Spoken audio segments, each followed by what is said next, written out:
안녕하세요. 라스오십 김주평 전도사입니다. 본격적으로 찬양 콘티를 작성하는 방법에 대해서 이야기해 보려고 합니다. 그 전에 꼭 OT 영상을 다시 한번 보시기를 부탁드려요. 다시 한번 말씀드리면, 정리하자면 내가 먼저 예배자가 되고 예배자를 세워가시길 주님의 이름으로 부탁을 드립니다. 자, 콘티. 콘티라는 것은 무엇일까요? 우리나라 찬양팀들은요, 오래전부터 콘티라는 말을 써왔어요. 교회 선배들이 쓰고 또 쓰고 후배들이 쓰고 이러다 보니까 계속 전해져 내려오고 있는 거죠. 콘티는요, continuity라는 말의 준말입니다. 지속성이란 뜻을 가지고 있어요. 이 콘티라는 말을 가장 먼저 썼던 곳은 영화계, 연출, 연극 이런 쪽이었어요. 거기서는 콘티가 뭐였냐면 장면과 장면을 일관성 있게 이렇게 부드럽게 연결하려고 그 장면의 대사, 또 뭐 있을까, 액션, 카메라의 위치, 음향 효과 이런 것들을 세밀하게 기입해뒀던 그런 연출 대본을 말하는 거였어요.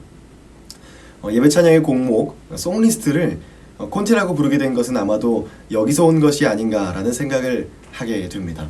왜냐하면 예배곡을 선정하고 그 곡들이 예배의 흐름을 깨뜨리지 않게끔 적재적소에 배치하는 작업, 그리고 그것을 돕는 음악적 표현 기법과 진행 방법을 담는 그것이 바로 찬양 콘티이기 때문입니다. 그렇게 콘티를 작성한다는 것은요, 예배 찬양에 밑그림을 그리는 것과도 같은 작업입니다. 스케치하는 거죠. 사실 요즘 많이 배우신 분들이 송리스트나 셋리스트가 더 옳은 표현이라고 이야기하면서 이런 문화를 좀 바꾸자고 이야기하는 것들을 종종 보게 되는데요. 저는 그냥 콘티라고 부르도록 하겠습니다. 왜냐하면 일단 우리나라의 예배 문화, 그런 관습을 따르는 것이 좀 나쁘다고 생각하지 않아요. 그리고 아까 말씀드린 것처럼 모든 것이 세밀하게 짜여지는 그 종합 기획안의 의미를 담고 있다면 저는 꽤 적합한 단어라고 생각합니다. 저는 그래서 콘티라는 말을 계속 쓰도록 하겠습니다. 콘티 작성에는요, 정석이나 정도라고 할 수 있는 것이 없습니다. 인도자마다 하나님의 뜻을 구하는 기도와 그 응답이 다를 것이고 예배관이 다를 수도 있으며 또 음악적 스타일도 가지각색일 것이기 때문이죠. 저는 여기서 저의 방법을 이야기할 겁니다. 예배 인도를 처음 시작하는 분들에게는 큰 도움이 되실 것이라고 확신하고요. 이미 사역의 경륜이 있으신 분들도 또 좋은 것을 취하고 부족했던 것을 보강하셔서 더 풍성한 예배를 하나님께 올려드리시기를 축복합니다. 자, 그러면 예배를 준비하는, 그러니까 콘티를 작성하는 저의 순서를 한번 볼까요? 전 이렇게 준비합니다. 짠! 자, 첫 번째로 기도로 준비하고 기도로 마치기. 이거는 0번에 해당하겠네요. 자, 첫 번째 주제 정하기, 두 번째 구조 만들기, 세 번째 곡 선정하기, 네 번째 음악적 요소 더하기, 다섯 번째 골방 찬양하기, 여섯 번째 되짚어보기, 일곱 번째 연습하기, 여덟 번째 예배드리기. 전 이런 순서로 예배를 준비하고 있습니다. 자, 그럼 0번 기도로 준비하고 기도로 마치기. 이건 솔직히 설명할 필요가 없죠? 여러분 하고 계신 대로 그렇게 하시면 됩니다. 잘 하고 계시죠? 자, 기도로 무장했다면 이제 첫 번째 첫 단추는요, 콘티의 주제를 결정하는 것입니다.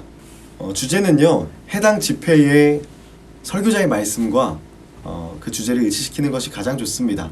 사공이 많으면 배가 산으로 간다고 하잖아요. 똑같습니다. 만약에 예배의 주제가 분산된다면요, 그 집중도가 현저하게 떨어지게 됩니다. 만약 부득이하게 설교자의 말씀 주제를 미리 받지 못한다거나 설교자가 없는 소모임을 인도한다거나 이런 경우에는 인도자가 주제를 직접 결정해 주어야 합니다. 이 경우 보편적인 주제를 선정하는 것이 가장 좋아요. 개인적인 간증의 주제가 아닌 모두를 아우를 수 있는 조금은 포괄적 주제를 선정하면 좋다는 이야기입니다. 인도하는 그룹과 상관없이 자기 내일 막 선교 떠난다고 생뚱맞게 선교를 주제로 콘티를 짜오거나 하면 그런 공감이 전혀 이루어지지 않겠죠? 또 한 가지 중요한 것이 있습니다. 명문장들을 보면요, 주제는 항상 한 가지라는 것을 알 수 있어요. 주옥 같은 말들이 아무리 많아도 각각 다른 이야기를 하고 있다면 글 전체의 맥락을 읽어낼 수가 없습니다. 결국 그 주제를 드러내지 못한다는 것이죠. 찬양 콘티의 주제도 마찬가지입니다. 기도 후에 받은 많은 키워드들, 그 구슬 하나하나를 한 실로 깨어내는 것, 그 과정이 필요합니다.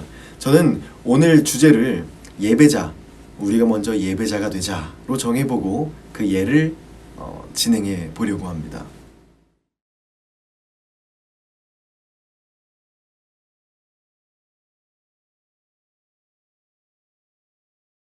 자, 두 번째는 구조 세우기입니다. 구조 세우기, 프레임 빌딩을 하는 거예요. 골격을 세워보는 겁니다.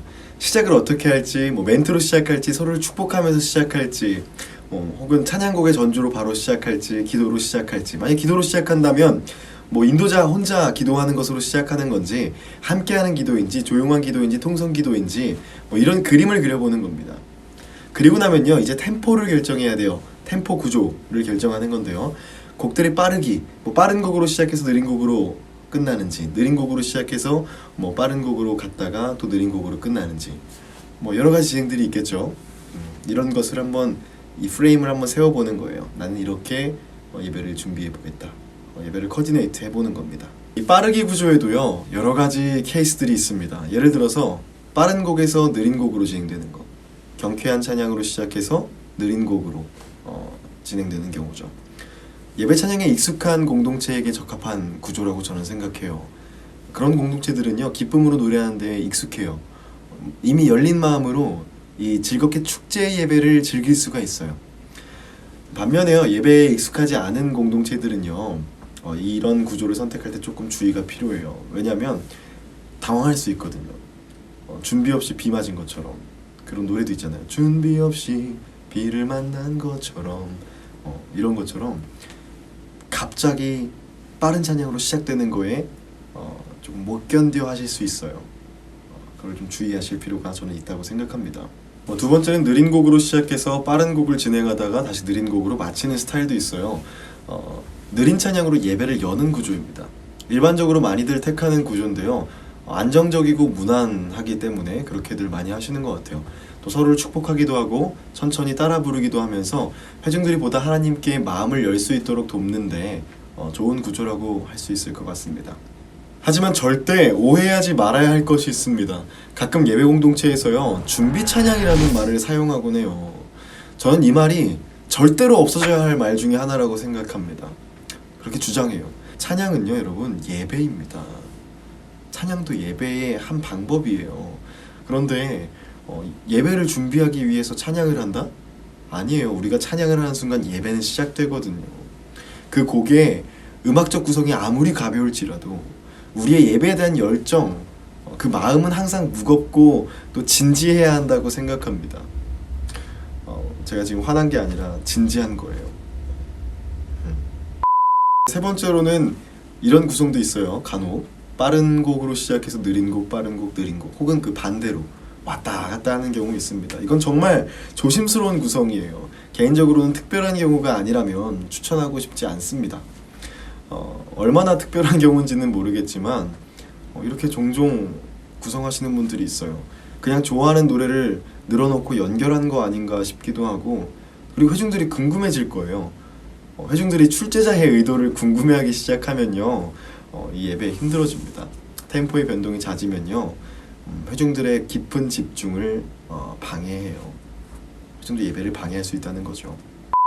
빠르게 구성은 이 정도면 된 것 같고, 그 다음은 노래 이외에 어떤 요소들이 있는지, 있다면 어디에 위치하면 좋을지도 정하면 좋을 것 같아요. 메시지 선포가 있을 수도 있고, 멘트도 있을 수 있고요, 또 기도도 있을 수 있고요. 예를 들면 찬양과 기도가 어우러지는 예배를 구성할 것인지, 아니면 그 구분을 명확히 할 것인지도 한번 생각해 보면 좋을 것 같아요. 실질적으로 같이 구성을 한번 해보면 좋겠는데요. 제가 앞서서 지금 제가 예로 들 것은 주제가 예배자였죠. 그것을 기억하면서 그림을 한번 그려보는 거예요. 저는 먼저 시작을 기도로 하고 싶어요. 조용한 기도를 드리면서 예배를 준비하고 싶습니다. 멘트는 따로 하지 않을 거고요. 건반 주자가 천천히 반주를 시작해주고 찬양팀 모두가 기도를 시작하면 회중들도 차츰 기도를 시작하실 거예요. 그리고 그 기도의 끝에 제가 기도를 하면 좋겠네요. 지금 시작되는 예배 가운데 우리가 구경꾼이 아닌 예배자로 있게 해주시기를 간구하는 기도를 드리면 좋을 것 같아요. 그리고 이제 예수 그리스도 이름으로 기도드립니다. 아멘 하면서 악기 주자들이 함께 그 첫 곡의 키, 토니 코드를 예를 들어서 이 키의 곡으로 시작할 거면 이 코드로 셀러브레이션을 해주면 좋을 것 같아요. 그리고 그 셀러브레이션이 다 잦아들기 전에 드럼 카운트가 들어오고 미디엄 템포 찬양으로 환기, 분위기가 전환된다는 뜻이죠. 환기하면 좋을 것 같습니다.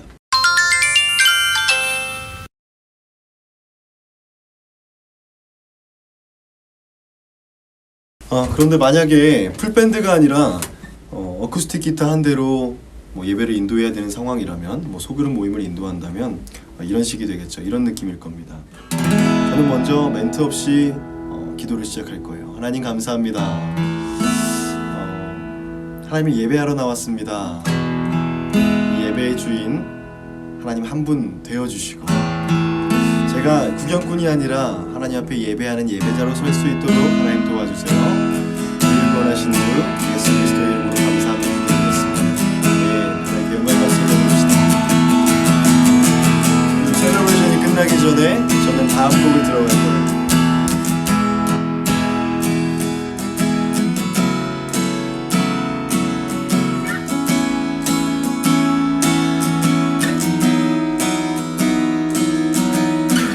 나를 향한 주의 사랑, 산과 바다에 넘치니 내 마음 열 때 주님 나에게 참 자유 주셨네. 이런 식으로 이렇게 예배를 시작할 거예요. 이어서 빠른 찬양들을 진행하고 느린 찬양의 흐름으로 인도하려고 합니다. 느린 찬양으로 환기될 때는요, 짧고 굵은 멘트로 주제의 방향을 제시하면서 돕고요. 느린 찬양을 한 3곡 정도 진행하는데 앞 2곡은 끊어가지 않고 한 곡처럼 후렴을 연결해서 이어갈 거예요. 호흡이 길어지더라도 도막을 줄여서 집중의 흐름을 좀 끊이지 않게끔 해보려는 시도입니다. 그리고 마지막 한 곡은 환기 없이 그 흐름을 타고 진행해서 기도 인도까지 이렇게 가보면 좋겠어요. 큰 그림이 대강 그려졌네요. 프레임이 나온 거죠. 구조가 만들어진 거예요. 의식의 흐름 마냥 그냥 이렇게 늘어나 봤는데 이걸 간단하게 도식화하면 이렇게 될 겁니다. 침묵기도, 인도자기도, 셀러브레이션, 미디엄 템포 한 곡, 빠른 찬양 한 곡, 환기하면서 멘트, 그리고 느린 찬양 3곡. 근데 그 3곡은 2곡은 이어가고 그리고 나서 다시 한 곡, 그리고 기도 인도. 여기 구조가 나왔습니다. 구조가 결정됐어요. 사실 이 구조는요, 선곡하고 음악적 효과를 더하고 하는 그 다음 단계들을 진행하는 과정에서 얼마든지 변경될 수 있어요. 하지만 이 뼈대를 처음에 세우고 가는 것, 잡고 가는 것과 없이 가는 것에는 큰 차이가 있습니다. 예배를 준비할 시간이 충분히 있다면요, 부실공사하지 마시고 기초를 잘 닦아주세요. 자, 그럼 3번째, 드디어 곡 선정. 빠밤. 예배곡을 선정하는데 가장 중요한 기준이 되는 것은요, 주제와의 일치입니다. 물론 모든 곡이 주제와 직접적으로 연결되어야 하는 것만은 아니에요. 내가 주제다! 막 이렇게 부르고 들으면 딱 드러나는 곡들이 포함되는 것도 중요하지만 주제가 살짝 옅게 간접적으로 드러나는 곡들도 쓰일 수가 있고요. 또 찬양 순서에 따라서 주제랑은 크게 상관없어 보이는 곡들도 포함될 수는 있을 거예요. 예를 들면 축복송 같은 경우가 그런 경우가 되겠죠. 일단 곡의 가사가 주제의 메시지와 방향성을 같이 하고 있다면 후보 선상에 넣어도 좋을 것 같아요. 알고 있는 많은 찬양들이 있으실 텐데요. 그 중에 우리에게 주어진 그 주제와 맞는 곡들이 어떤 것들이 있는지 한번 생각해 보는 거예요. 살펴보는 겁니다. 그런데 우리 메모리에는 한계가 있습니다. 알고 있는 곡인데도 불구하고 주제와 연관된 곡을 내 기억 속에 찾아내는 것은 생각보다 쉽지 않아요. 그래서 제가 추천하는 방법이 있는데요. 컴퓨터에 폴더를 만들어 두고 그 폴더에 자신이 다룰 수 있는 그 찬양곡들의 악보를 담아두는 거예요. 파일 이름에 키도 표시해 두면 정말 좋아요. 저는요, 먼저 키 적어놓고 제목 적어놓고 그리고 원키, 원래 키, 그것을 이렇게 파일명으로 지정해두고 모아두고 있는데요. 예를 들어서 F키가 원키인 만나주세요라는 곡의 2키 악보를 가졌다면 이렇게 표시하면 되는 거죠. 이 띄어쓰기가 굉장히 중요합니다. 나중에 검색할 때 훨씬 편해지거든요. 어쨌거나 중요한 것은요, 세상에 있는 모든 찬양들을 이 폴더에 다 담아두라는 소리가 아니에요. 이 폴더는 결과적으로 콘티에 필요한 콘티를 작성하기 위해 필요한 곡들을 선곡하는 그런 풀이 되기 때문에 본인이 바로 활용할 수 있는 것들로 구성해 놔야 효율적입니다. 물론 새로운 곡들을 많이 듣고 이 레퍼토리를 점차 넓혀 가야 되겠지만 말이죠. 제가 이 폴더를 만들고 관리하는 방법에 대해서 자세히 한번 설명해서 컨텐츠를 만들려고 하니까요. 필요하시면 그때 한번 시청해 보셔도 좋을 것 같습니다.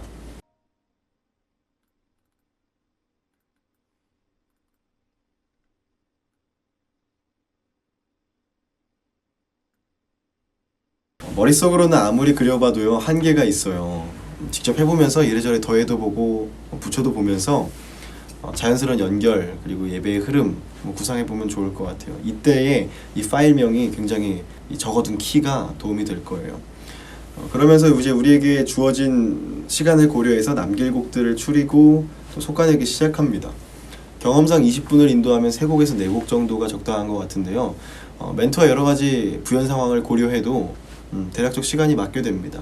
곡당 한 4분, 5분 정도를 잡으시면 될 것 같아요. 자, 그럼 곡을 한번 골라볼게요. 예를 들어서 아까 정한 예배자라는 주제가 있었죠. 생각해보면 아예 제목마저도 예배자인 그 곡이 떠오릅니다.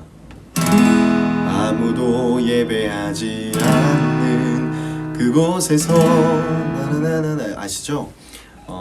또 이런 곡도 생각나네요. 예배합니다. 찬양합니다. 주님만 날 다스리소서. 뭐 이런 곡도 생각나고요. 또 어떤 곡들이 있을까요? 나는 예배자입니다. 떠오르시죠? 나는 하나님을 예배하는 예배자입니다. 그리고 또 뭐가 있을까요? 또 간접적으로 뉘앙스를 통하고 있는 곡들도 있겠죠. 예배를 하나님과의 만남이라고 한번 생각해보면 전 이 곡이 생각나요. 주님 나를 만나주세요. 내 마음 만져주세요. 내 영 간절히 원합니다. 예배를 갈급해하고 하나님과의 만남을 간구하는 예배자의 모습을 담아낼 수 있을 것 같습니다. 제가 만든 노래예요. 어이가 없네. 그럼 다른 찬양도 한번 찾아볼까요? 저는 Because of You가 생각나네요. 주님이 함께 계시기 때문에 자유롭게 예배를 드리네. 뭐 이렇게 이 찬양도 예배자의 예배 모습을 담고 있어서 좋네요. I can dance, lift my hand. 또 I can sing, I am free. 주님을 이유로 춤추고 노래하고 뭐 자유합니다. 뭐 이런 가사죠. 좋네요. 미디엄 템포도 한번 찾아볼까요? 내가 춤을 출 때 다 비웃겠지만 이 곡이 생각났어요 갑자기. 나를 향한 주의 사랑, 나를 향한 주의 사랑, 산과 바다에 넘치는 내 마음 열 때 주님 나에게 참 자유 주셨네. 가사 보면은 내가 춤을 출 때 다 비웃겠지만 그들도 알게 되면 춤을 추며 기뻐 노래하리 뭐 이런 가사가 있고요. 또 늘 진리 속에 거하며 나의 손을 높이 들고 언제나 주님의 사랑을 노래하리 이런 가사도 있잖아요. 우리 전체적인 주제를 벗어나지 않고 있어요. 좋은 것 같아요. 이 곡도 생각이 나는데요. 우리는 주에 움직이는 교회. 오늘 아까 금요기도회에 다른 전도사님께서 인도하시더라고요. 가사가 근데 이 주제랑 딱 맞는 것 같아요. 뭐냐면 진행이 생각이 안 나는데 우리는 주의 움직이는 교회 이곳은 주 뭐 이런 거 틀렸나요? 먼저 예배자가 되고 예배자를 세우자는 그 메시지를 함께 나눌 때에 이 고백은 참 좋을 것 같아요. 우리는 주의 움직이는 교회. 우리가 그리스도의 교회라는 그 노랫말을 통해서요 예배자의 사명감, 책임감 같은 그런 의미들을 더할 수 있을 것 같습니다. 이런 식으로 곡을 고르게 되는 거예요. 주제와 연관 있는 곡들을 쭉 나열해놓고 혹은 뭐 저희 방법대로 폴더에 모아놓고 그 폴더에서 주제 맞는 것들 복사해서 붙여놓고 한 폴더 만들어놓고 거기서 이제 골라내는 거죠. 그러면 저도 이런 식으로 곡을 좀 골라내서 콘티를 하나 내볼게요. 잠시만 기다려주세요.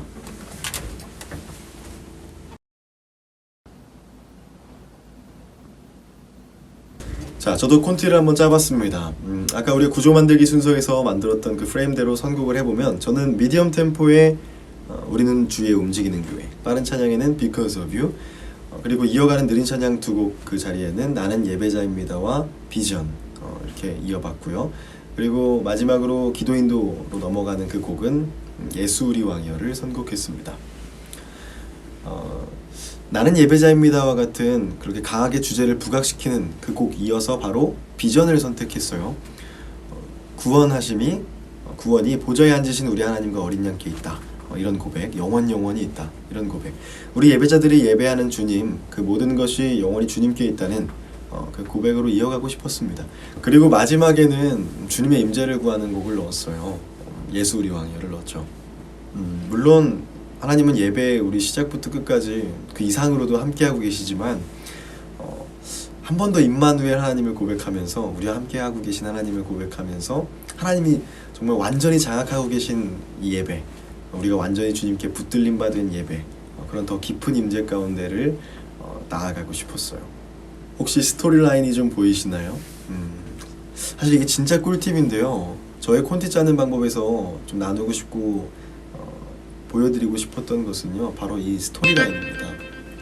처음부터 그 흐름을 좀 볼게요. 먼저 우리는 주의 움직이는 교회, 이 곡을 통해서 우리는 주님의 교회입니다 라는 거룩한 부담감을 공유하고 있어요. 우리의 찬송 가운데 하나님께서 거하시고 우리의 예배 가운데 하나님 높임 받아 주시옵소서, 우리 가운데 임하여 주시옵소서 라는 고백을 담았습니다. 그 고백이 우리의 예배 모습으로 이어집니다. Because of You에서요. Because of You. 예배를 통해 살아있음을 느끼고 자유를 누립니다. 하나님 때문에, 하나님을 이유로 춤추고 노래하고 손을 들고 자유롭게 예배합니다. 이런 기쁨의 고백을 드리는 거예요. 그리고 나서 이제 하나님 앞에 결단하고 선포하죠. 나는 하나님을 예배하는 예배자입니다. 거룩한 은혜를 구하고 거룩하신 그 하나님을 향해서 마음을 드리며 예배 가운데 하나님을 구합니다. 이런 고백을 하고 있어요. 그리고 나서 이러한 예배자들이 모여서 하나님을 찬양합니다. 이 예배자들은요, 구원의 권능이 전적으로 우리 보좌에 앉으신 어린 양께, 예수 그리스도께 있다는 것을 인정하고 고백하고 찬양합니다. 그리고 그를 왕으로 모시죠. 그렇게 또 이어지네요. 마지막으로 이 예배 가운데, 이 예배를 넘어서 삶 가운데 하나님 좌정하시고 통치하시고 다스려 주시옵소서. 어떠세요? 좀 스토리 라인이 좀 보이시나요? 구슬이 서말이라도 꿰어야 보배라는 말이 있죠. 콘티도 마찬가지입니다. 주제가 주어지면요, 그 주제를 은유하고 직유하고 있는 그 그림으로서 그 주제를 부각해줄 키워드들을 각 찬양곡들을 통해서 모으는 거예요. 그리고 그것을 한 라인으로 한 방향으로 꿰어내야 합니다. 그럼 회중들은 물론이고요, 예배 인도자인 본인도, 여러분들도 이 예배에 흐름을 타게 되고요, 온전히 집중할 수 있게 됩니다. 그걸 돕게 되는 거죠. 콘티의 스토리 라인이 만들어졌다는 것은요, 그 주제가 일관성을 가졌다는 이야기가 됩니다. 끊어지지 않는 안정적인 흐름을 가졌다는 것을 의미하죠. 이 흐름은요, 회중이 예배에 집중하게 하는데 큰 도움을 줄 수 있어요. 처음엔 생각보다 잘 되지 않을 겁니다. 완벽하게 해야 돼! 이렇게 시작하면요, 힘들어요. 그러지 마시고 스토리 라인이라는 개념을 신경 쓰면서, 염두하면서 콘티를 작성하기 시작하면요, 점점 좋은 방향으로 잡아가실 수 있게 될 겁니다. 축복하고 응원합니다. 여기까지만 해도 참 좋은데 말이죠. 실은 주제 말고도 우리가 고민해야 될 것들이 몇 가지 더 있어요. 첫 번째로는 예배 공동체, 그 모임의 성격을 파악하는 겁니다. 두 번째는 예배 참여자를 고려하는 거고요. 세 번째는 동역자를 고려하는 겁니다. 네 번째는 준비 시간을 고려하는 거고요. 마지막 다섯 번째는 인도자 본인을 고려하는 겁니다. 자, 첫 번째, 예배 공동체 그 모임의 성격을 파악하기. 소그룹 모임으로 옹기종기 모여 앉아서요, 기타 한 대 혹은 목소리로만 찬양을 하게 되는 경우도 있고, 크게 갖추어진 그 예배 처소에서 밴드 워십, 많은 회중들과 함께 예배드리는 그런 경우도 있어요. 또 새벽 집회일 수도 있고, 주일 오전 예배일 수도 있고, 저녁 예배일 수도 있고요. 또 선교팀의 모임일 수도 있고요. 수련회 집회일 수도 있고요. 세미나를 여는 예배일 수도 있고요. 가지각색일 것입니다. 그 모임의 성격을 고려해서 예배를 준비해야 됩니다. 특별히 공동체의 특징, 특성, 예배 문화의 색깔, 이해하는 거 굉장히 중요합니다. 급진적인 예배에 익숙한가, 혹은 전통적인 예배에 익숙한가, 따져볼 필요가 분명히 있어요. 클래식한 예배를 드리기 좋아하는 공동체가 있다면요, 조금은 클래식하게 악기의 구성도 그리고 그에 따른 곡도 맞춰줄 필요가 있습니다. 드럼 사운드에 거부감을 가지고 있는 조금은 보수적인 공동체들도 있고요. 혹은 요즘 나온 찬양들을 대체로 거부하는 거부감을 가지고 찬송가 외에는 찬송으로 여기지 않는 공동체도 있을 수 있습니다. 어떻게 해야 될까요? 결론부터 말씀드리면요, 그들에게 맞춰야 합니다. 그 공동체를 설득하려고 하고 내 기준대로 바꾸려고 하는 것, 그것은 사실 폭력이에요. 우리는 예배를 돕는 사람들입니다. 이것을 놓치면 안 돼요. 자신이 편한 것을, 자신이 좋아하는 것을, 익숙한 것을 그 공동체에 강요하면 절대로 안 됩니다. 다시 말하지만 우리는 예배 인도자는 예배를 돕는 사람들입니다. 이런 경험 있으신 분들이 있으실 거예요. 교회에 어른이 오셔서 오늘 찬양 시간에 부른 곡들이 마치 유행가 같아가지고 불편했다고, 영성이 있는 곡으로 찬양해야 되는데 찬송가를 많이 불러야지 왜 그런 곡들을 하냐, 이렇게 이야기하는 경우, 또 혹은 드럼 소리가 시끄러워서 은혜가 안 된다거나 일렉 기타가 시끄럽다거나 정신없다거나 이런 컴플레인 받아보신 분들이 있으실 겁니다. 물론 CCM이나 복음성가가 찬송이 아니라고 할 수 없습니다. 잠깐 짚고 가고 싶은데, CCM이라는 것은요, Contemporary Christian Music의 준말입니다. 여기서 Contemporary라는 것은요, 이 단어는요, 동시대의 혹은 현대의 라는 의미를 갖고 있습니다. 결국 지금 이 시대에 불려지고 있는 크리스찬들의 고백이라는 말이죠. 요즘 젊은 층이 즐겨 부르는 찬양에는 영성이 없다 혹은 부족하다라는 이야기를 종종 듣는데요, 이것은 조금 오해가 있는 것이 분명합니다. 찬송가 역시 전 세대의 CCM이었어요. 당대 크리스찬들의 고백이었습니다. 요즘의 찬양들은 현 시대에 올려지는 찬송이겠죠. 하나님에 대한 사랑을 표현하고 고백하는데 그 음악적 표현 요소들이 조금 달라졌다고 해서 그 목적이나 의미가 훼손되고 불순해지고 이런 것은 아니라고 생각해요. 분명 찬송가는 믿음의 선배들이 구축한 우리 기독교의 전통이고 유산입니다. 이것을 잘 보존하고 후대에 물려주는 것도 우리의 임무지만, 또 새 노래로 여호와께 노래하라 라는 말씀이 있는 것처럼 우리의 새로운 고백을 계속해서 들려드리는 것도 중요한 사명이 될 것입니다.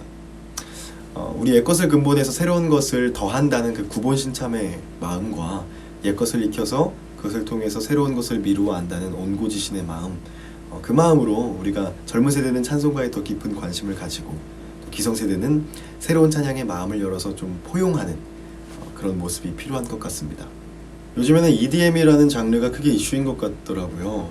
저는 사실 EDM이 아직 익숙하지 않고 불편해요. 제 취향이 아닙니다. 하지만 이 세상 모든 것에 시작되시는 주님께서 자신이 받으실 찬송의 이 재료에다가 상하, 귀천 이런 걸 구분하실 것 같지는 않을 것 같다는 믿음이 있어요. 하나님은 기쁘게 받으실 거라고 생각하고요. 이것을 공동체의 고백으로 회중 찬양곡으로 선정할 때는 고려할 부분이 많지만 적어도 개인의 예배에서는 문제가 없다고 생각합니다. 그런데 이 말을 뒤집어 보면 결론이 나왔어요. 개인의 예배에는 문제가 없지만 이것이 공동체의 고백으로 회중 찬양이 될 때에는 문제가 생깁니다. 월십 리더, 즉 찬양 인도자는요, 회중들이 함께할 그 고백할 찬송을 고르게 됩니다. 그런데 회중들을 돕지 못하고 불편하게 한다면 그것은 실패한 거죠. 지금 임무를 달성하지 못한 거예요. 그래서 그 공동체를 잘 파악해야 돼요. 저는 그 디제잉 워십 영상을 보면서요, 그들이 중심을 놓치지 않고 잘 예배드리고 있는 것을 보았어요. 그들은 거부감이나 불편함을 찾아볼 수 없었습니다. 그렇다면 문제가 없어요. 비판할 이유도 없습니다. 그들 공동체에 맞는 그들의 예배를 드린 겁니다. 그렇게 이해도 된다고 저는 봐요. 그 마음의 중심만 빗나가지 않았다면 괜찮은 것 같습니다. 그런데 이 디제잉 워십을 장년들만 예배드리는 일부 예배에 올렸다고 보면 이건 좀 불편할 수 있겠죠.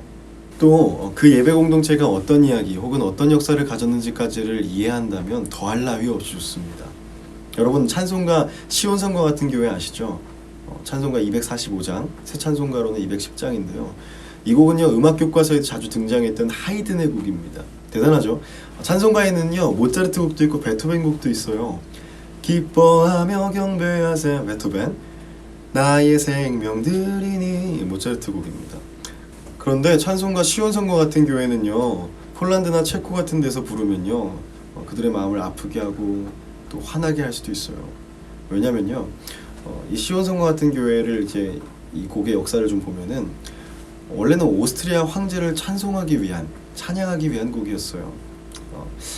하나님, 우리 좋은 프란츠 황제를 지켜주세요, 뭐 이런 가사였거든요. 실제로 황제가 바뀔 때마다 그 프란츠에서 새로운 황제 이름만 넣어가지고 공식 행사에서도 계속 불렀대요.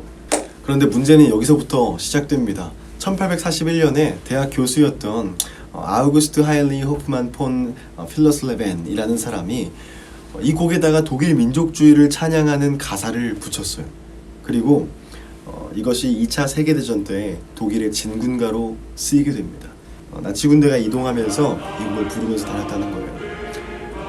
가사를 시작을 보면 이렇게 써 있습니다. 모든 것 위에 있는 독일, 세상 모든 것 위에 있도다. 이렇게 되어 있대요. 나치의 침략을 받았던 국가들은요, 이 찬송가의 가사와 상관없이 멜로디만 들어도 그때의 악몽이 떠오를 수 있다는 거죠. 실제로 이 곡은 지금도 독일의 국가로 불리고 있어요. 가사는 바뀌었지만 말이죠. 자, 이제 가정해 볼까요? 좀 드라마틱하게 한번 꾸며볼게요. 여러분이 찬양 인도자죠. 찬양 인도를 하는데 시온성과 같은 교회를 예배국 콘티에 넣었어요. 그런데 그 예배 공동체는 폴란드 사람이 많이 있었다고 한번 가정해 보는 거예요. 그럼 우리는 그 사람들이 마음을 다치든 말든 우리의 찬양은 하나님을 향하는 것이니까 찬양의 가사에만 집중하면 돼. 이렇게 말해줄까요? 이건 폭력입니다. 그 사람들을 위해 콘티에서 그걸 빼는 배려의 마음이 필요하죠. 미리 알았더라면 그걸 콘티에 넣지도 않았겠죠. 그래서 우리는 그 공동체에 대해 좀 알 필요가 있어요. 콘티를 낼 때 고려할 필요가 있는 거죠. 또 하나의 예를 들어볼까요? 내 영혼 지치고 Erase Me Up 다들 아시죠? 이 곡은요 사실 찬양으로 지어진 게 아니고요, 럴프 레블렌이라는 사람이 편곡하고 브랜던 그레이엄이 가사를 붙인 곡입니다. 럴프 레블렌은요 이 Erase Me Up을 원래 아일랜드 민요였던 런던더리 에어라는 곡을 편곡해서 만들었대요. 문제는 이게 뉴에이지 그룹인 시크릿 가든에 의해서 처음 세상에 나온 게 문제가 됐어요. 그래서 한동안 이것을 찬양으로 불러도 되냐 안 되냐를 놓고 의견 대립이 생겼었죠. 왜 안 돼? 라고 생각하는 분들이 많으실 텐데요. 그것은 뉴에이지 장르가 뉴에이지 사상에서 나왔기 때문이에요. 뉴에이지 사상은요 종교의 가르침은 겉으로는 다 다르지만 실제로는 똑같다라는 주장을 합니다. 기독교의 사상 진리와는 상충되고 상반되는 이야기죠. 요즘에는 그냥 듣기 편한 연주 음악, 팝과 클래식의 중간 정도를 그냥 뉴에이지라 부르는 경향이 있어요. 그래서 종교와는 거의 상관없다고 봐도 무관합니다. 어쨌건 간에 본인의 신념상 이것을 찬양으로 인정하지 않고 불러서는 안 된다라고 생각하는 회중들이 많은 공동체가 있는가 하면 상관없다고 생각하는 공동체들도 있을 거예요. 아니면 이 강의를 듣는 대부분의 분들이 그러하듯이 이 부분에 대해 잘 모르시거나 생각해 본 적이 없으시거나 하는 공동체들도 있을 겁니다. 그럼 이 곡을 콘티에 넣어도 되냐 안 되냐의 문제는 이제 조금 껄끄럽습니다. 쉽게 말하고 정리하면요, 그 공동체의 분위기가 이것을 받아들일 수 없는 분위기라면 넣지 않으면 됩니다. 그런데 이것을 문제 삼는 분위기가 아니라면 주제를 맞추어 넣어도 괜찮을 거예요. 그 의미가 우리는 하나님을 향해 드리고 있는 가사니까요. 찬송가가 짱이다, CCM이 짱이다, 뉴에이지는 된다 안 된다 이런 걸로 싸우실 필요 없어요. 그 공동체에 맞춰주세요. 이게 핵심입니다. 그 공동체에 맞춰주세요. 그게 찬양 인도자가 해야 할 일입니다. 반드시 회중의 입장에서 그 예배의 성격을 고려하면서 콘티를 짜주세요. 예배 공동체를 고려할 때 하나 더 생각해야 될 게 있다면 그 예배 공동체의 모임 시간이에요. 새벽 예배가 특히 좀 문제가 되죠. 인도자 본인도 그럴 거고 목이 많이 잠겨 있어요. 새벽에는 높은 음이 많이 포함되지 않은 곳을 콘티에 넣거나 그 곡의 키를 낮춰주는 배려가 필요합니다. 일반적인 회중 찬양의 높이 범위는 높은 미를 넘어가면 여성분들이 곤란해져요. 또 지속적으로 고음들이 나오게 되면 더 힘들어합니다. 저는 되도록 이 미를 넘기지 않는 선에서 콘티를 구성하는데요. 새벽 예배는 도에서 레 안쪽으로 꼭 넣으려고 그 아래쪽으로 넣으려고 노력을 합니다. 그래야 회중들이 편하게 예배할 수 있어요. 그래서 도울 수 있겠죠, 우리가. 자, 우리가 두 번째로 고려할 것은 예배 참여자입니다. 앞서 공동체의 파악이 이 곡을 해도 되냐 안 되냐의 문제였다면 예배 참여자의 고려는요, 이 곡을 그들이 할 수 있느냐 없느냐의 문제입니다. 지금 우리가 작성하는 콘티는요, 곧 예배로 드려지게 됩니다. 그 콘티를 함께 나눌 대상을 고려하는 거예요. 가장 쉬운 것은요, 연령대를 고려하는 것인데요. 우리 존경하는 믿음의 선배, 할머니, 할아버지, 장로님, 권사님들, 그분들이 복음 선가를 버거워하실 수 있어요. 힘드시겠죠. 그분들에게 가장 익숙한 건 아무래도 편하신 건 찬송가일 거예요. 근데 요즘 시대가 많이 변해서 조금 이전에 나온 찬양들, 복음 선가들 있잖아요. 부르신 곳에서나 뭐 이런 내가 주인 삼은 이런 곡들은 그래도 많이 아시는 것 같더라고요. 그런데 조금 박자가 어려운 요즘 곡들, 예를 들면은 크리스 탐린의 주는 이 도시의 주, 이런 박자가 조금 리듬이 좀 어려운 것들, 또 중고등부에서 많이 하는 Nothing is impossible, Turn it up, Because of you, 박자도 빠르고 어려운데 가사는 영어까지 나오죠. Mighty Generation. 할머니들 입에서 랩이 나오게 하는 것이 우리의 사명 아니거든요. 그분들이 하나님께 집중하며 또 찬양하면서 더 깊은 주님의 임재 가운데로 나아갈 수 있게 돕는 것이 우리의 사명이에요. 내가 잘하고 좋아하는 찬양이 아니라 그들이 잘할 수 있는 그들에게 편한 곡으로 콘티를 구성하셔야 됩니다. 예를 들면서 작성한 콘티는요, 어떤 공동체를 기준했냐면 신학대학교 채플, 이 공동체의 특징은 뭐냐면 예배의 짬이 대단합니다. 내공이 있어요. 어떤 곡도 다 소화할 수 있어요. 모르는 찬양 가지고 함께 예배해요 그래도 금방금방 따라 부르면서 예배할 거예요. 집중 잘할 겁니다. 그런데 늘 이렇게 예배 인도자가 수월하게 인도할 수 있는 공동체만을 섬기는 건 아니니까요. 그들의 입장에서 콘티를 작성해야 합니다. 초등부도 마찬가지인데요. 아이들이 모르는 단어가 막 등장하는 찬양, 예를 들면 뭐 있을까요? 파송의 노래, 거칠은 광야 위에 꽃은 피어나고, 아이들이 그 제목부터 파송 알까요? 광야를 알까요? 중고등부 그리고 청년부에서 많이 하는 찬양, 그 감사함으로 있잖아요. 그 감사함으로에는 송축할지어다, 그 송축이란 말 뜻 아십니까? 아이들한테 물어봤는데요, 아무도 모르는 거예요. 송축은요, 경사스러운 일을 기리고 축하한다는 뜻이에요. 우리가 그것들을 삶 가운데에 우리 하나님의 역사와 사랑에 감사하며 찬양한다는 의미로 쓰죠. 아이들의 그 수준을 높여주시던지 맞춰주시던지 둘 중에 하나 선택하셔야 됩니다. 저는 높여주려고 예를 쓰고 있는데요, 중고등부 찬양 인도를 기회가 상대적으로 많으니까요, 찬양 중간중간에 뜻을 풀이해주며 함께 예배하곤 합니다. 그런데 초등학생들은 좀 달라요. 아직 모르는 게 정상이거든요. 아이들에게 찬양이 어려우면 안 됩니다. 무슨 뜻인지도 모르는데 그것이 우리 마음을 고백하는 것으로 이어질 수 있겠습니까? 쉽지 않죠. 아이들에게 맞는 찬양을 선곡해 주셔야 됩니다. 회중들에게 맞는 곡을 선곡해 주셔야 됩니다. 그러면 연령대가 다양한 경우에 어떻게 하면 좋을까요? 거기엔 찬송가의 편곡이 훌륭한 대안이 될 수 있어요. 찬송가가요, 가장 넓은 범위의 회중들을 아우를 수 있다는 것에는 아마 이견이 없으실 거예요. 가장 익숙하니까요. 그리고 멜로디도 쉽죠. 그런데 젊은 예배자들은 음악적인 공교함을 원하고 또 세련됨을 원하는 경향이 있어요. 그러면 이 둘을 합치는 거예요.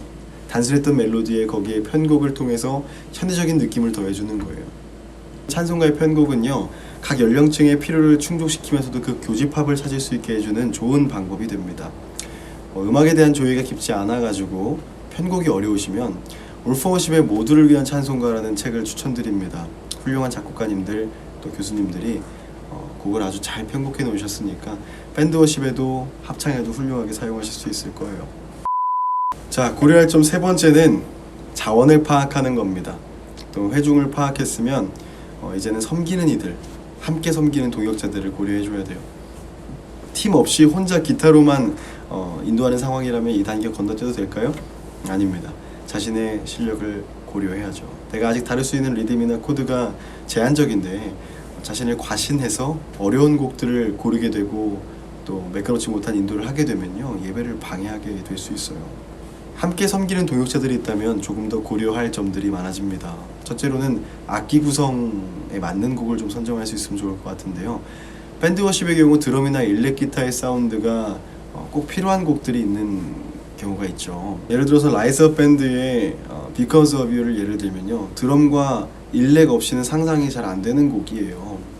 안 되는 건 아니지만 그 특유의 에너지가 표현되지 않아요. 그런 경우에는 어쿠스틱한 편곡을 해서 진행할 수도 있겠지만 다소 어색합니다. 편곡이 힘들다면 곡을 고를 때 순중해야죠. 모집이 조금 작은 곡들을 고르면 돼요. 예를 들면 주 우리 아버지 이런 것은 풀세션이 아니어도 충분한 느낌이 있거든요. 두 번째로는 팀원들의 음악적 역량을 좀 고려해 줄 필요가 있어요.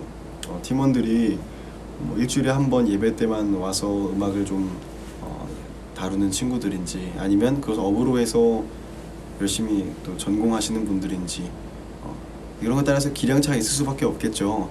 반주로 예배하는 세션들 입장에서 한번 봅시다. 예를 들어서 나는 드러머고 이제 막 8비트 기본바 쿵치 따치 겨우 하는데 성령의 불타는 교회 빠밤 빰빰빰 뭐 이런 처음부터 섹션, 인트로부터 섹션 있는 곡들을 선정하고 따오라고 하면 부담이 생길 수밖에 없어요. 좀 고려해주면서 그렇게 곡을 골라야 합니다. 물론 어려운 곡을 다운그레이드하는 방법이 있습니다. 그런데 사실 이게 더 어려운 거예요. 곡을 화려하고 세련되게 업그레이드하는 것보다 그 느낌을 살리면서 다운그레이드하는 것이 더 힘들어요. 리듬을 단순화하고 할 수 있는 것은 확실하게, 어려운 것들은 과감하게 생략하는 연주가 필요하거든요. 난이도가 10인 곡을 완성도 5로 하는 것보다 난이도가 6인 곡을 완성도 10으로 하는 게 훨씬 듣기에 편합니다. 그런 면에서 제가 사역하는 저희 교회의 중고등부 아이들의 찬양팀 그 GOS는 훌륭합니다. 전공생도 없고 그냥 취미로 악기 열심히 다루는 친구들인데요. 최선을 다합니다. 너희 정말 훌륭하다. 너희가 진짜 최고야. 자, 네 번째, 준비 기간입니다. 준비 기간에 따라서 곡목을 달리 해야 될 때가 있어요. 갑자기 맡은 예배라서 15분 후에 예배가 시작될 수도 있고요. 다음 주 예배 혹은 한 달 후에 예배를 준비할 수도 있겠죠. 그것에 따라서 곡의 난이도를 조정할 수 있어야 됩니다. 촉박하다면 아무래도 인도자 자신과 함께할 팀원에게 익숙한 곡을, 무난한 곡을 선정해야 될 것이고, 시간에 여유가 있다면 팀원의 역량에 맞춰서 준비하고 함께 연습하면 무난해지는 곡, 그런 곡들을 선정하면 되겠죠. 다음은 인도자 본인을 고려하는 건데요. 인도자가 찬양 인도를 하면서 버벅거리면요, 회중들은 큰 혼란에 빠지게 됩니다. 따라서 자신의 그 찬양 레퍼토리를 가지는 것이 매우 중요한데요. 물론 그 레퍼토리가 제한되지 않게 새로운 찬양을 듣고 익히는 것을 게을리하지 않음으로써 선택의 폭을 넓혀줄 필요가 있어요. 또 회중들도 고려하지 않을 수 없는데요. 회중들이 모르는 찬양만을 가지고 콘티를 구성하게 되면 그것은 워십 리더 혹은 찬양팀의 콘서트가 되어버릴 수가 있어요. 그런 우려가 있습니다. 그것은 개인의 신앙 고백이 될 수 있을지는 몰라도요, 회중들과 함께하는 예배로서는 부적절하다고 볼 수 있겠죠. 이런 고민들 많아요. 새로운 찬양을 얼마나 해도 되는가? 새로운 찬양에 대한 욕구 조절이죠. 인도자들은 때때로 더 다양한 곡으로 예배하길 원합니다. 같은 레퍼토리에 국한되고 싶지 않은 그런 조바심일 수도 있고요. 또 새로운 찬양을 알게 됐을 때 또 그렇게 되는 경우도 있죠. 적게는 일주일에 한 번, 주일에만 찬양하는 회중들에게 매번 새로운 곡을 익혀야 되는 것은 큰 부담일 수가 있거든요. 그것이 그들의 예배를 방해할 수도 있습니다. 따라서 새로운 찬양의 비중은요, 저는 20%를 넘지 않는 것을 추천드리고요. 또한 회중 각 개인의 그 예배 흐름을 끊지 않기 위해서 새로운 찬양은 웬만하면 앞쪽에 배치하는 것도 한 가지 배려의 방법이 될 수 있다고 생각해요. 이게 무슨 말이냐면 여러분도 항상 인도자의 자리에 있는 것만은 아니잖아요. 회중석에서 예배하고 있을 때에 내게 익숙한 찬양으로 잘 예배하고 있다가 갑자기 모르는 찬양이 나오면 좀 당황스럽기도 하고 나는 더 열심히 더 크게 찬송 드리고 싶은데 그게 어려울 때가 생겨요. 그래서 새로운 찬양은 차라리 앞 순서에 배치하는 것이 이런 경우를 방지할 수 있다는 거죠. 이제 고려할 부분들은 다 생각해 본 것 같아요. 일단 필수적으로 고려해야 될 것은 이 정도인 것 같습니다. 그럼 이제 우리의 순서에서 네 번째 순서로 갈 건데 그것은 음악적 요소 더하기입니다. 곡목이 정해졌으면 이제 음악적 요소를 더하는 작업을 하는데요. 이 작업은 3강에서 음악의 기초를 좀 공부한 다음에 다시 다루면 좋을 것 같아요. OT에서 말씀드렸던 것처럼 우리는 지금 음악을 재료로 또 그 도구로 하나님을 예배하고 있어요. 그렇기 때문에 예배 인도자가 그 중에서도 찬양 인도자가 기본적인 재료를 준비하지 않는 것은 직무유기라고 말씀을 드렸어요.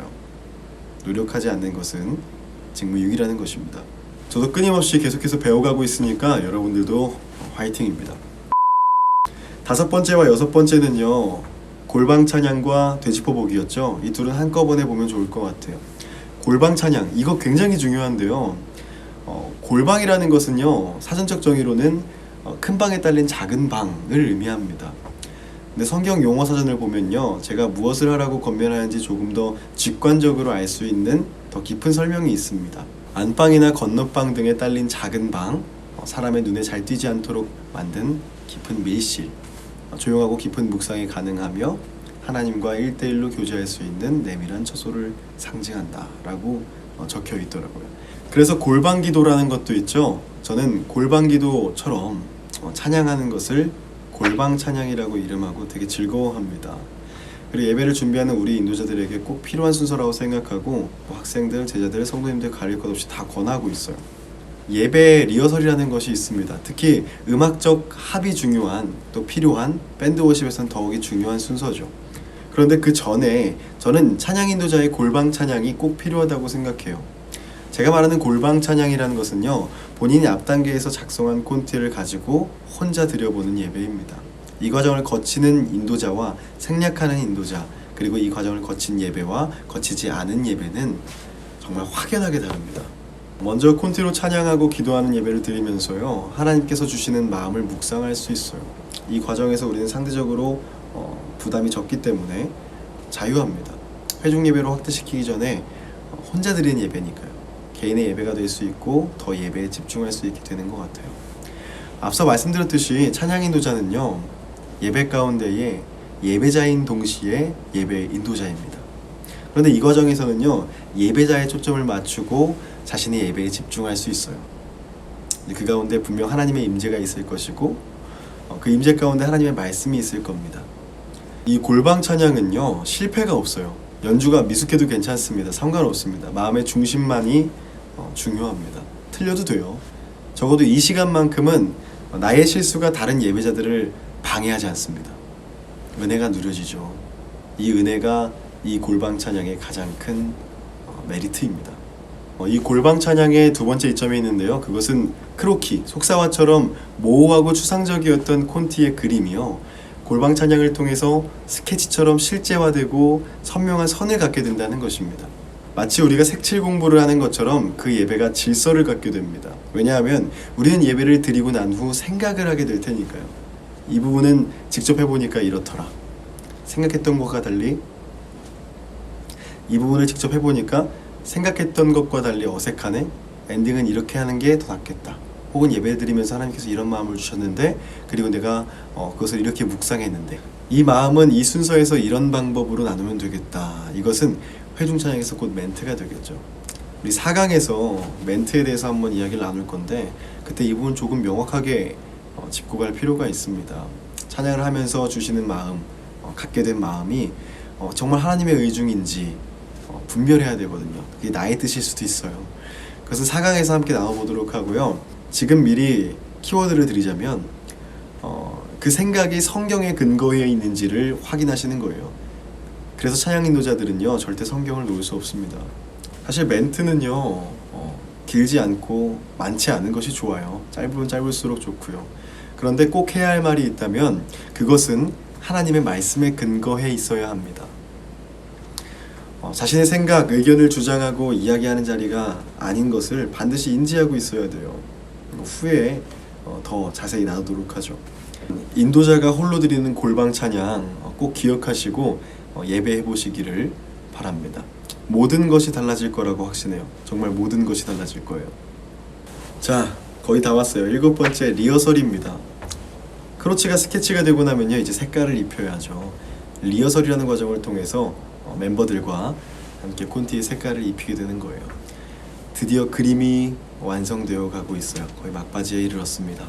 오해하지 말아야 될 것은요, 팀원들 없이 혼자 인도한다고 해서 이 리허설을 생략해도 되냐? 절대 안 됩니다. 급하게 맡게 돼서 물리적인 시간이 없을 때를 제외하고는요, 예배 리허설은 꼭 필요해요. 예배를 리허설한다는 말이 좀 뭔가 불편하고 좀 어색하다면 골방 찬양 같이 같은 팀원들끼리 드리는 예배로 한번 드려보는 것도 추천을 드립니다.